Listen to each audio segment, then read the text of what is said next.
免武汉肺炎群聚感染，中央流行疫情指挥中心公布了大型营业场所的因应指引。除了建议业者对顾客量体温之外，如果有发烧或是呼吸道症状，也要劝导避免进场并退票。包括健身房还有影城，早就开始对顾客量体温，有发烧者经过复检温度还是偏高，就不得入场。 为了避免人潮群聚感染，各行各业防疫动起来。现在想要进场看电影，得先量体温才能进场。不好意思，这边帮你量下体温哦。量完额温，确定没超过37度半才能进场，就是要确保防疫面面俱到。只要超过体温37.5度的客人呢，基本上我们都会全额退费，也比较跟客人抱歉的地方。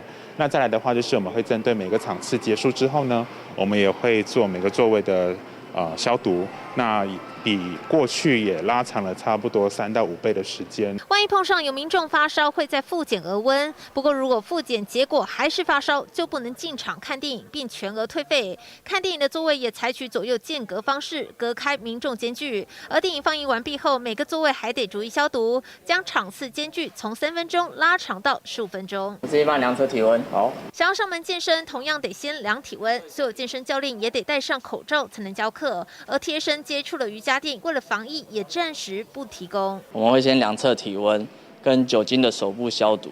那如果他今天有发烧的状况，那我们就请他今日暂时就是不要尽管运动。